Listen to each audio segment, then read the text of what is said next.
G'day guys. In today's workshop, we are going to run through your operating system. And what I mean by this is you've grown the company to the point you're at the moment and you keep everything in your head. You know, it gets to the point where you can often believe that more people, more work, more revenue is going to equate to more shit you have to do. So some ways that we can overcome this, or a way that we can overcome this, and I've done this with my own experience as well, is build out an operating system that actually becomes like your brain. So I did this with Build Clean when I had to scale the companies from here in Adelaide to around the country. And it turned out to be a very useful piece of software. Now this is it's through Notion. It's it's not my software, it's open source software.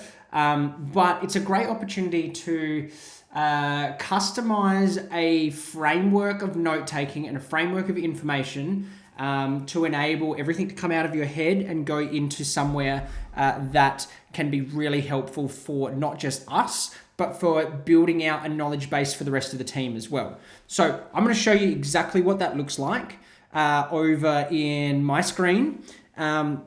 And we can see here, this is the blueprint that I've built for you guys. So it bases off of everything that we already work on in strategy, marketing, sales, ops, people, finance, in that economic engine. But what we've done here is taken everything that I've used previously in Build Clean and my other companies as well to collate all of that information, take the really good bits and boil it down to the point where it's a concise blueprint that you guys can use straight away. So I'm going to show you exactly how this looks. We've got a strategy section, marketing, sales, ops, people, finance. Firstly, that's probably how your backend file system should look as well, broken up into the different departments, so that if you get a marketing agency and you can effectively just add them to the marketing folder, admin will do everything in the finance and admin section.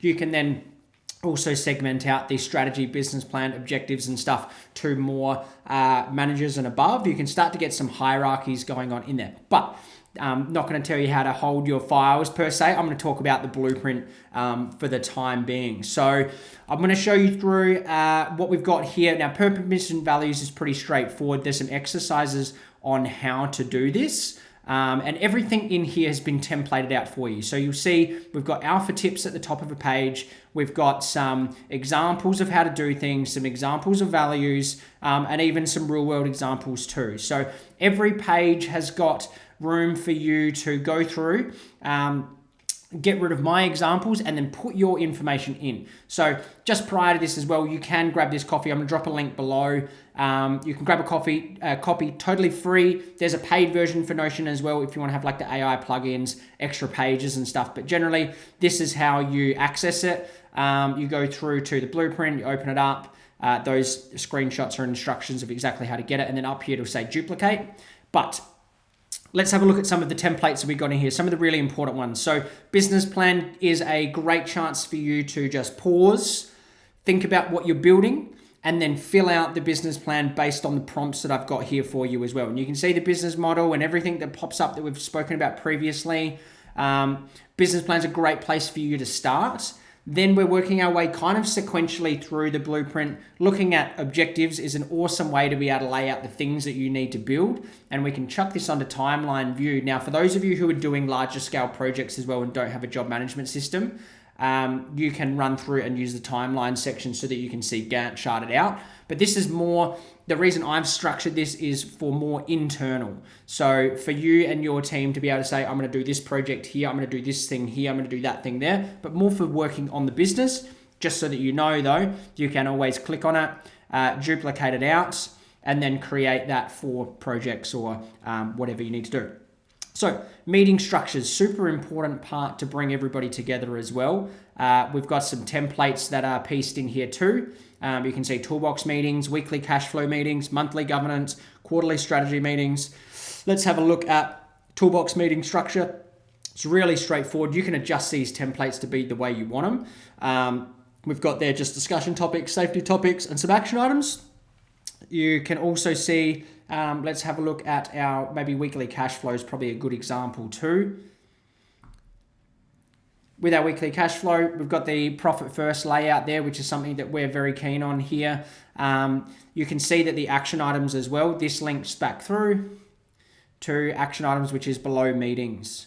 So what we're doing is we're having meeting frameworks, different meetings throughout the week and month and quarter. They all link through to the action items section so that all of your action items are stored in the one position. And we can see how they're broken up in different sections as well. So that's the strategy section. Typically, the strategy section is going to be more you and more any, like if you've got a business partner as well, or anybody that's more at the executive level. The rest of the team are generally going to be doing some of the other sides. Now, I should address as well for the blueprint that you're probably not going to get technicians to use this software a lot. This is more for you getting stuff out of your head so that your like project manager team and above, your admins, any VAs and that kind of thing, they can all really start to learn from this central operating system.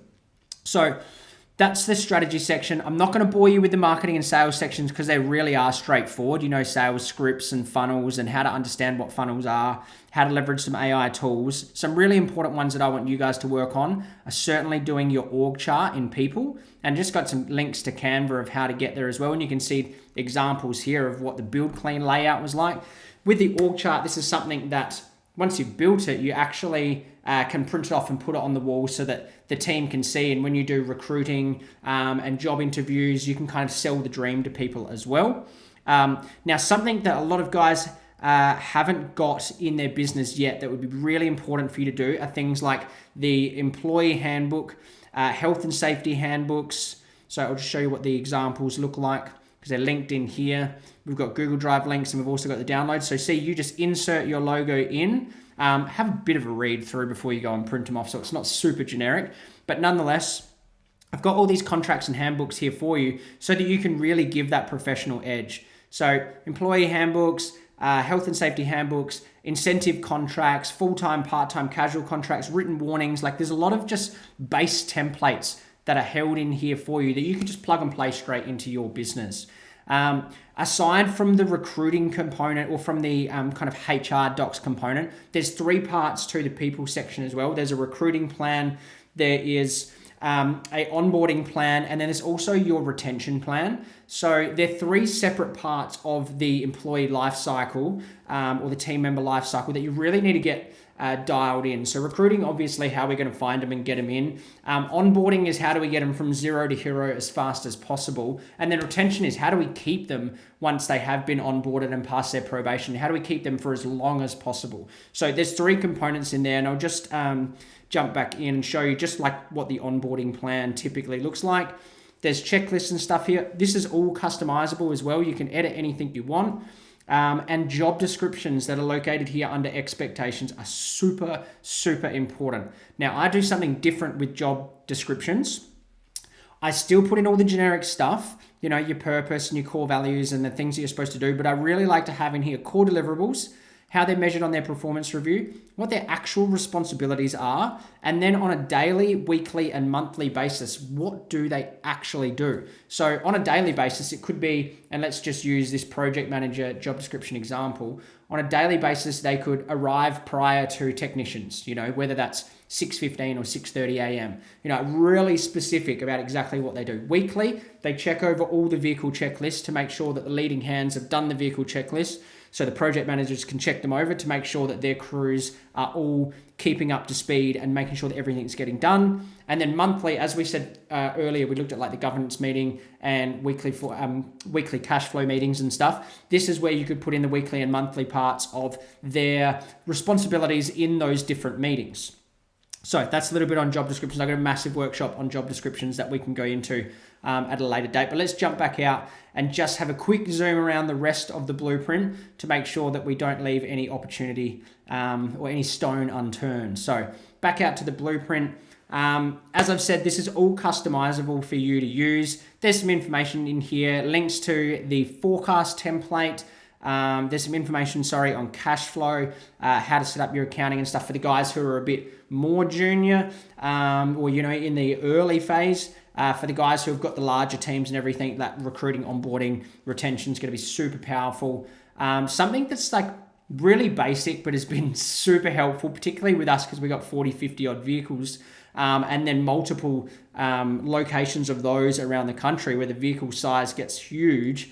What's been really helpful, and this was even great when we had 2, 3, 4, 5, was just have a vehicle register with who drives it, when was it last service, what's the make, model. You can put in vehicle repayments in there as well so that you can track how things are performing.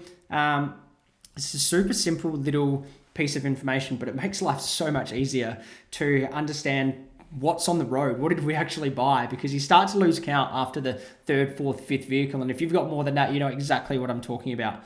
But yeah, that is our operating system. This is really, the purpose of this is just to get the information out of your head and put it down into here. And then you can choose which parts that you want to educate the team on. So I hope you really get stuck into it. There's like, you can't lose really because it's free. So have a crack, see if it's for you, see if it helps out. This is not to replace accounting software. It's not to replace your job management system. This is take everything out of your head and help your team to understand more about what goes on inside your mind. So it's for you to collate your thoughts and then educate the team on them. So grab the link below, get yourself the blueprint, and shoot me a message and let me know how you go with it as well, because I'm really keen to hear your feedback. Give me some feedback on it.